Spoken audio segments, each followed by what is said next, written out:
ఉమ్మడి వరంగల్ జిల్లాలో పల్లెపోరు హోరాహోరీగా సాగుతుంది. మెజార్టీ స్థానాల్లో గెలిపే లక్ష్యంగా ప్రధాన పార్టీలు ముందుకు సాగుతున్నాయి. తొలి విడత ఫలితాలను బేరీజు వేసుకున్న పార్టీలు 2-3 విడతలపై దృష్టి సారించాయి. మరి గ్రామ సంగ్రామంలో ఏ పార్టీ బలమెంత? ఫస్ట్ ఫేజ్లో ఎవరిది పైచేయిగా నిలిచింది? ఎవరి వ్యూహాలు ఎలా ఉన్నాయి? ఇప్పుడు చూద్దాం. తెలంగాణ గ్రామ పంచాయతీ ఎన్నికలు ప్రధాన పార్టీలకు ప్రతిష్టాత్మకంగా మారాయి. ఇప్పటికే మొదటి విడత ముగియగా 2-3 విడతల్లో అత్యధిక స్థానాలు గెలుపొందడం కోసం ఆయా పార్టీ ముఖ్య నేతలు దృష్టి సారించారు. తొలి విడత ఫలితాలపై Congress, BRS, BJP post mortem చేస్తున్నాయి. ఎక్కడ నెగ్గాం, ఎక్కడ ఓడాం, మెరుగైన ఫలితాల కోసం ఇంకా ఏం చేయాల్సి ఉంటుంది, కొద్దిపాటి ఓట్లతో ఎక్కడెక్కడ ఓటమి చూశాం అన్న కోణాల్లో సమీక్ష చేసుకుంటున్నాయి. అదే సమయంలో 2-3 విడతల్లో మరింత సీరియస్గా పార్టీ మద్దతు చేసే అభ్యర్థుల గెలుపుపై ప్రధాన పార్టీ నేతలు పావులు కదిపే పనిలో పడ్డారు. 2వ విడత ఎన్నికల పోలింగ్ ఆదివారం జరగనుంది. అలాగే 3వ విడత ఎన్నికల ప్రచారం సోమవారం పరిసమాప్తం కానుంది. ఉమ్మడి వరంగల్ జిల్లాలో 2వ విడతలో మొత్తం 564 గ్రామ పంచాయతీలు, 4928 వార్డులకు నోటిఫికేషన్ విడుదలైంది. క్షేత్రస్థాయిలో పార్టీని బలోపేతం చేసుకోవాలంటే మెజారిటీ గ్రామాల్లో సర్పంచులుగా తమ మద్దతుదారులను గెలిపించుకోవాలని ప్రధాన పార్టీలు దృష్టి సారించాయి. తొలి విడత ఫలితాలు రాష్ట్ర వ్యాప్తంగా చర్చనీయాంశమైన నేపథ్యంలో ఆయా పార్టీలు ఇంకాస్త పకడ్బందీగా ముందుకు వెళ్తున్నాయి.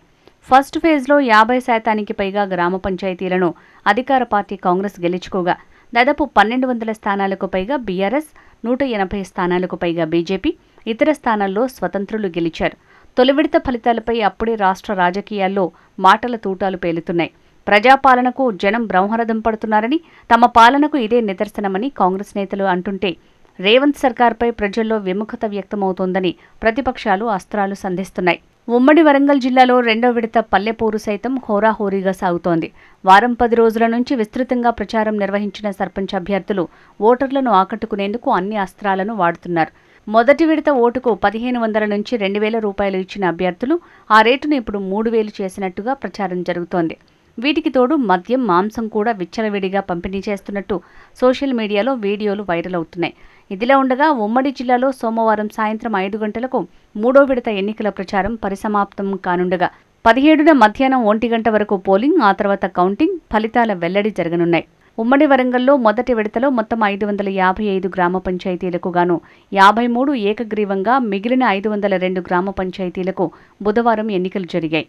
6 జిల్లాల్లో 7,45,000 మంది ఓటర్లకు గాను 6,35,000 మంది ఓటర్లు తమ ఓటు హక్కును వినియోగించుకున్నారు.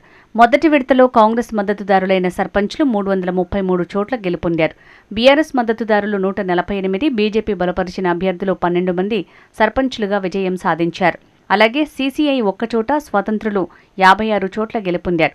ఈ ఫలితాలపై పోస్టు మార్టంలో పడ్డ ప్రధాన పార్టీ నేతలు 2-3 స్థానాల్లో అత్యధిక స్థానాల్లో గెలవటం ఎలా అన్న చర్చలు చేస్తున్నారు. ఇంకా కొద్దిగా శ్రమిస్తే 380 వరకు వచ్చేవన్న ధోరణిలో కాంగ్రెస్ ఉంటే, గత ఫలితాలను బేరీజు వేసుకున్న బీఆర్ఎస్ 200కు చేరువయ్యే అవకాశం ఉన్న 10 ఓట్ల తేడాతో చాలా స్థానాలు కోల్పోయిందంటూ ఆవేదన వ్యక్తం చేస్తున్నారు. మొదటి విడత ఫలితాలపై అసంతృప్తిగా ఉన్న బీజేపీ నేతలు వచ్చే 2 విడతల్లో స్కోర్ పెంచాలన్న ఆలోచన చేస్తోంది. అందుకోసం డబ్బుల పంపిణీని పెంచటం, మందు మాంసం విచ్చలవిడిగా పంచైనా అధిక స్థానాలు గెలుచుకోవాలని కుయుక్తులు చేస్తున్నట్టు సమాచారం. అధికారులను సైతం వాడుకునేందుకు వెనకాడటం లేదంటూ గుసగుసలు వినిపిస్తున్నాయి.